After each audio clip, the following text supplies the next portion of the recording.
ଯୁବ ବିକାଶ ଫାଉଣ୍ଡେସନର ଯେ ଫାଉଣ୍ଡର ବା ପ୍ରାଣ ପ୍ରତିଷ୍ଠାତା ଗୋବିନ୍ଦ ବଲ୍ଲଭ ଦଳାଇ ସାର୍ ଆମ ସହିତ ଅଛନ୍ତି। ଧାରାବାହିକ ଭାବରେ ଏହି କାର୍ଯ୍ୟକ୍ରମ ଆମେ ଆପଣମାନଙ୍କ ପାଖକୁ ନେଇ ଆସୁଛୁ। ଆସନ୍ତୁ ଆମେ ସାର୍ଙ୍କୁ ଭେଟିବା ଏବଂ ତାଙ୍କର ଏହି କାର୍ଯ୍ୟକ୍ରମ ସମ୍ବନ୍ଧୀୟ ଚିନ୍ତାଧାରା ଉପରେ ତାଙ୍କର କଥା ଶୁଣିବା ଏବଂ ଆମେ ମଧ୍ୟ ଅନ୍ୟମାନଙ୍କୁ ଶୁଣାଇବା। ସାର୍ ନମସ୍କାର, ଆପଣଙ୍କୁ ସ୍ୱାଗତ ରେଡ଼ିଓ ସ୍ପର୍ଶ 91.2 FM-କୁ। ଧନ୍ୟବାଦ ଆର୍ଜେ ଦେବେନ୍ଦ୍ର। ଆପଣ ଏହି ପ୍ରକାରର ଗୋଟେ ଏପିସୋଡ଼ ପ୍ରଥମ ଥର ପାଇଁ ମୁଁ ପ୍ରଥମ ଏପିସୋଡ଼ରେ କହିବା ପାଇଁ ଯାଉଛି, ତେଣୁ ଆପଣଙ୍କୁ ବି ବହୁତ ଧନ୍ୟବାଦ। ସାର୍, ନୂଆ ସକାଳ, ନୂଆ ବର୍ଷ ଏବଂ ନୂଆ ଗୋଟେ ପରଶ, ତ ଏହି ପହିଲି ପୁଲକରେ ଆପଣଙ୍କର ଏଇ ଯେଉଁ ଚିନ୍ତାଧାରା ଯେ ଏଇଟା ଗୋଟେ ଯୁବ ବିକାଶ କାର୍ଯ୍ୟକ୍ରମ ନା ଗୋଟେ ଚେତନା ବୋଲି କୁହାଯିବ, ସେ ବିଷୟରେ ଟିକେ ଶ୍ରୋତାବନ୍ଧୁମାନଙ୍କୁ ଟିକେ ସବିସ୍ତୃତ ସୂଚନା ଦେବେ। ଏଇ ଏପିସୋଡ଼ଟି ଗୋଟେ ଚେତନା ଭିତ୍ତିକ କାର୍ଯ୍ୟକ୍ରମ ବୋଲି ମୁଁ କହିବି। କାହିଁକି ନା ଯୁବ ବିକାଶ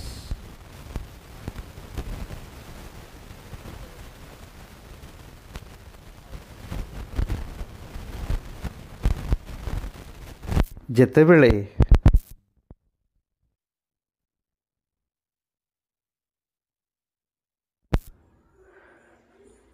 କୌଣସି ବିପର୍ଯ୍ୟୟ ଆସେ ସେତେବେଳେ ଯୁବଗୋଷ୍ଠୀ ଇତିହାସ ଦେଖି ଆସିଛି, ସେମାନେ ସମସ୍ତବେଳେ ଆଗରେ ଥାଆନ୍ତି।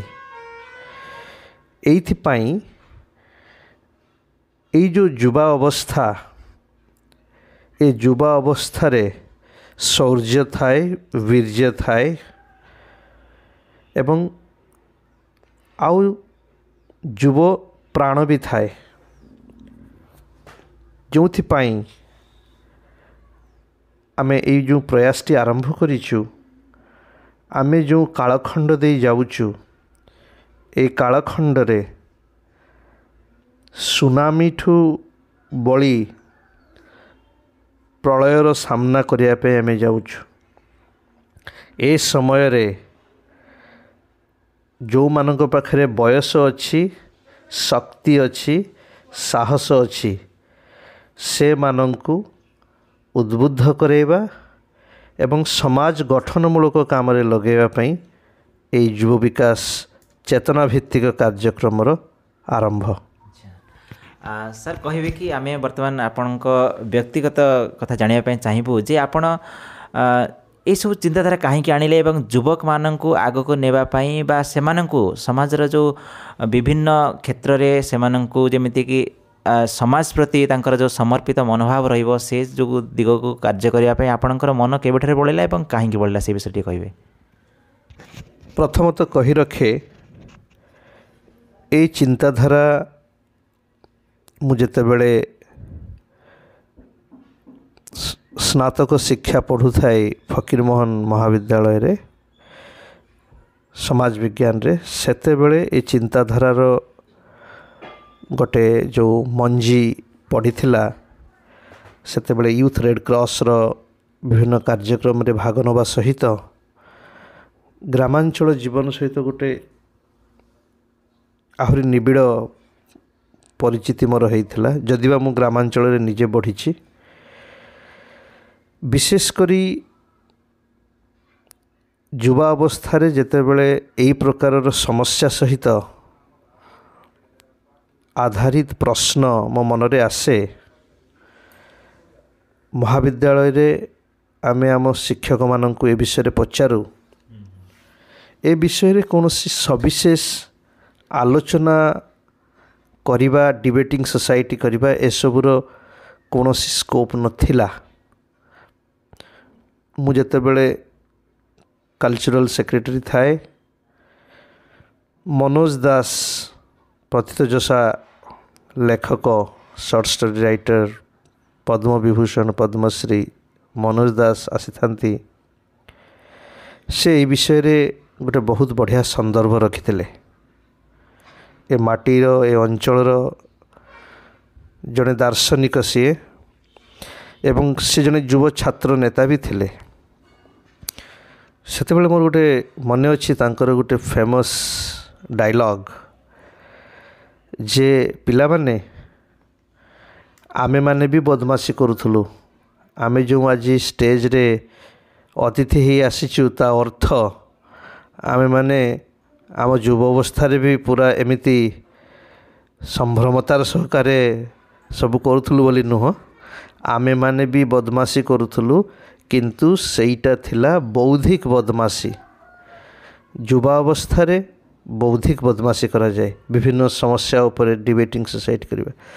ଏଇ ଯେଉଁ ସଂସ୍କୃତି ମୁଁ ଦେଖିଲି ଧୀରେ ଧୀରେ କମିଯାଉଛି ଏବଂ ମୋର ସୁଯୋଗ ହେଇଥିଲା ଆଉ ଜଣେ ପିପୁଲ୍ସ ପ୍ରଫେସର ବୋଲି ଯାହାଙ୍କୁ କହିପାରିବା ସ୍ୱର୍ଗତ ପ୍ରଫେସର ରାଧାମୋହନ, ତାଙ୍କର ଏ ବିଷୟରେ ବି ବହୁତ, ତାପରେ ଯେତେବେଳେ ମୁଁ ଉତ୍ତର ଜୀବନରେ ଦେଖିଲି ସିଏ ଏ ବିଷୟରେ ବହୁତ କଥା ରଖୁଥିଲେ ଯେ ଯେଉଁ ଶିକ୍ଷାନୁଷ୍ଠାନ ଯେଉଁଠି ଯୁବ ଅବସ୍ଥାଟି ପ୍ରଥମ ଥର ପାଇଁ ସମାଜ ଚେତନା ସହିତ ତା'ର ଗୋଟେ ସମ୍ପୃକ୍ତି ହେଉଛି, ଯଦି ସେଠି ଏଇ ଅବସ୍ଥା, ସେଠି ବି ଯଦି ସମାଜ ସମୟର ଯେଉଁ କାଳଖଣ୍ଡର ଯେଉଁ ଆହ୍ୱାନ ରହିଛି ତାକୁ ନେଇକି ଯଦି ଆଲୋଚନା ନ ହେବ କେମିତି ହେବ। ମୋର ମନେ ଅଛି ତାଙ୍କର ଗୋଟେ ସିଏ ଆଉ ତାଙ୍କ ବଡ଼ ଝିଅ ପଦ୍ମଶ୍ରୀ ସାବରମତୀ ଗୋଟେ ବହିଟେ ମୁଁ ପଢ଼ୁଥିଲି, ବାରିପଟୁ ଚୋର ବୋହି ନେଲାଣି ସିଂହ ଦୁଆରେ ତାଲା। ଅବଶ୍ୟ ବହିଟି ଏଟା ଗୋଟେ ଆମର ସାମାଜିକ ଗୋଟେ ଉକ୍ତି ରହିଆସିଛି। ଏଟା ଅବଶ୍ୟ ଲେଖା ହେଇଥିଲା ଚାଷ କ୍ଷେତ୍ରରେ ଯେ କେମିତି ବହୁରାଷ୍ଟ୍ରୀୟ କମ୍ପାନୀମାନେ ଆମର ସ୍ୱାସ୍ଥ୍ୟ ପଳାଉଛି, ଖାଦ୍ୟ ପଳାଉଛି, ଆମେ ଭାବୁଛୁ ଆମେ ସବୁ ଜିନିଷକୁ ବନ୍ଦ କରିକି ରଖିଛୁ, କିନ୍ତୁ ପଛପଟୁ ବାରିପଟୁ ଚୋର ବୋହି ନେଲାଣି। ସେମିତି ଆଉ ଜଣେ ଶ୍ରୀ ପରେଶ ଚନ୍ଦ୍ର ସାହୁ, ଅବସରପ୍ରାପ୍ତ ଅତିରିକ୍ତ କୃଷି ନିର୍ଦ୍ଦେଶକ ଉଦଳାର, ତାଙ୍କର ଗୋଟେ ବହିଟି ମୋର ହସ୍ତଗତ ହୋଇଥିଲା। ଆମେ ବୋଧହୁଏ ଏକ ପ୍ରଳୟକୁ ସାମ୍ନା କରୁଛୁ। ବହୁତ ଦିନ ପରେ ଏଇ ଯେଉଁ ଡଟ୍ସକୁ ମୁଁ ଯେତେବେଳେ ଦେଖେ, ମୋର ଅତୀତକୁ ଦେଖେ,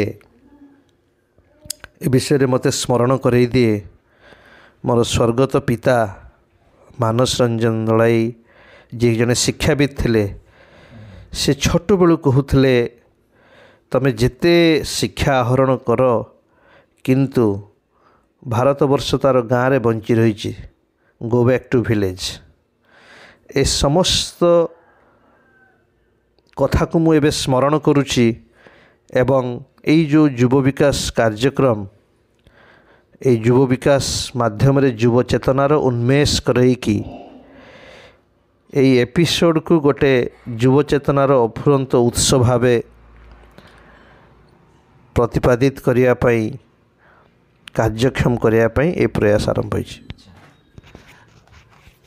যুব বিকাশ কথা কহু কহু আমি যুব ফাউন্ডেসন আড়ক টিকে যা যে যুব বিকাশ ফাউন্ডেসন যে আরম্ভ হয়েছে কেবেঠার আরম্ভ হলা এবং কেউভଳି ପରିସ୍ଥିତିରେ ବା କାହିଁକି ଏଭଳି ଗୋଟେ ଫାଉଣ୍ଡେସନ୍ କରିକି ଯୁବକ ମାନଙ୍କୁ ସଶକ୍ତ କରିବା ପାଇଁ ନା ଆଗକୁ ଅନ୍ୟ କିଛି ଗୋଟେ ଲକ୍ଷ୍ୟ ନେଇକି ଏହା ଆରମ୍ଭ କରାଯାଇଥିଲା?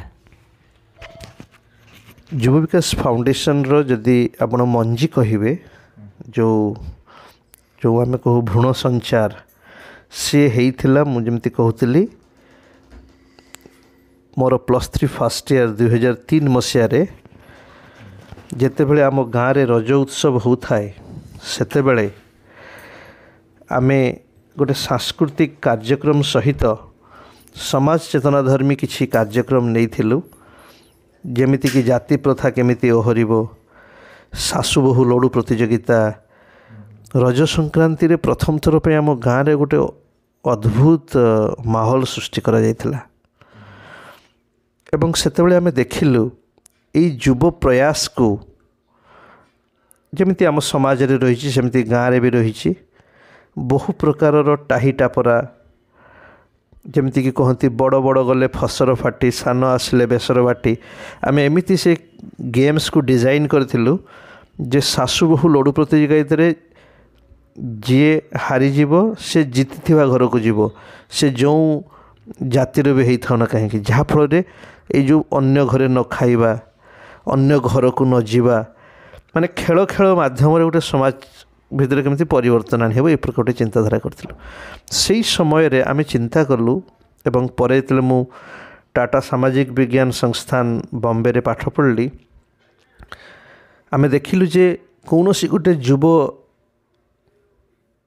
गोष्ठीर पिलाटे युवकटे युवतीटे किसी करिया पई चाहूँची किंतु आमर संगठन बा इंस्टीट्यूशन जो रही सोसाइटी रे से फैमिली हो इंस्टीट्यूशन माने फैमिली भी प्रतिवेशी भी स्टेट भी ए समस्त जगार जो माने प्रकृत रे बयस रे युवक बा युवती सेमानंकर वॉइस नहीं से माने निष्पत्ति नहीं पारनते से माने सबु बड़े निया जाइथिबा निष्पत्तिर बेनिफिशियरी भावे आमे जोटा को कहूचु बेनिफिशियरी किंतु से माने तार नेतृत्व नहीं पारुनांती सेठू 2003-4 रे जो चिंताधाराटा बहुत तीव्र होता एवं 2008 रे प्रथम यूथ डेवलपमेंट फाउंडेशन गोटे संगठन गढ़ी उठिला एवं यह आहरी सुदूर प्रसारी करने जनमानस नापी युव विकास फाउंडेशन से दिन ठू काम करुछि। नौजवान आओ रे नौजवान गाओ रे नौजवान आओ रे नौजवान गाओ रे लो कदम बढ़ाओ रे लो कदम मिलाओ रे लो कदम बढ़ाओ रे लो कदम मिलाओ रे नौजवान आओ रे नौजवान गाओ रे। ये वतन के नौजवान इस चमन के बागवान ए वतन के नौजवान इस चमन के बागवान एक साथ बढ़ चलो मुश्किलों से लड़ चलो एक साथ बढ़ चलो मुश्किलों से लड़ चलो इस महान देश को नया बनाओ रे इस महान देश को नया बनाओ रे नौजवान आओ रे नौजवान गाओ रे नौजवान आओ रे नौजवान गाओ रे लो कदम बढ़ाओ रे लो कदम मिलाओ रे लो कदम बढ़ाओ रे लो कदम मिलाओ रे नौजवान आओ रे नौजवान गाओ रे।